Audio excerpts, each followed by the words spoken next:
বাজেটের গতানুগতিক ধারণা থেকে বেরিয়ে আসার সুযোগ এসেছে, আর সেখানে রাজস্ব ব্যবস্থাপনা আহরণ নিয়ে আলাদা উদ্যোগ থাকবে। নতুন বা মেগা অবকাঠামোর চেয়ে সুষম উন্নয়নে বাড়তি গুরুত্ব দেওয়া হবে, কমে আসবে ঘাটতি।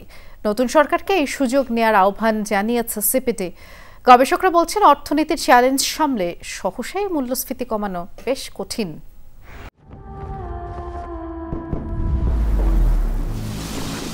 Hisense 17 বছর পর আবারও জাতীয় বাজেট ঘোষণা হতে যাচ্ছে সংসদের বাইরে।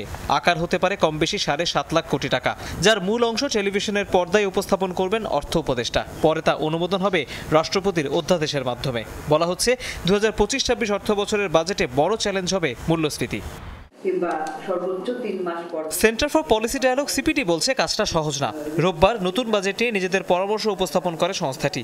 নির্বাহী পরিচালক ডক্টর ফাহমিদা খাতুন বলেন, শহরের চেয়ে গ্রামে জিনিসপত্রের দাম বেশি, অনেকে সঞ্চয় ভেঙে খাচ্ছে, তাই আগামীতে করমুক্ত আয়সীমা 4 লাখ টাকা করা উচিত। নিম্নমুখী যে আমরা দেখছি মূল্যস্ফীতির ধারা, সেটাও যদি আমরা বিবেচনায় রাখি, সবকিছু মিলে বাংলাদেশ ব্যাংক যে 2025 সালের জুনের মধ্যে মূল্যস্ফীতি 7 থেকে 8% কমিয়ে আনবে বলে হচ্ছে, এটা কিন্তু বাস্তবে অর্জিত নাও হতে পারে। গবেষকরা বলেন, অযথা প্রকল্প নেওয়ার প্রবণতা বন্ধ করতে হবে, দুষ্টচক্র থেকে বের করে আনতে হবে বিদ্যুৎ ও জ্বালানি খাতকে। একই সাথে কমাতে হবে এসব খাতে প্রয়োজনীয় যন্ত্রাংশের আমদানি শুল্ক।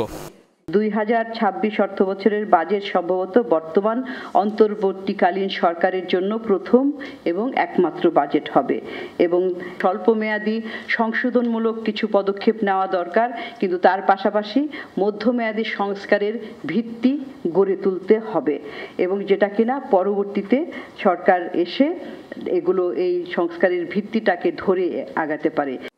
বিশ্ব রাজনীতিতে মেরু পরিবর্তনের আভাস। পরাশক্তিদের মাঝে ট্যারিফ যুদ্ধ চলছে সমানতালে। সাংবাদিকদের প্রশ্ন ছিল, এতে কি বাংলাদেশ প্রভাবিত হবে?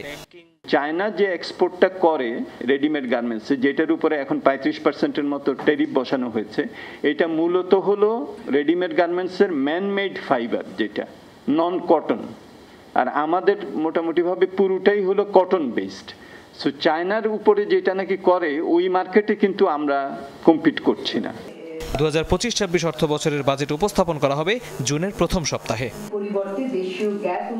তৌহিদ হোসেন, যমুনা নিউজ, ঢাকা।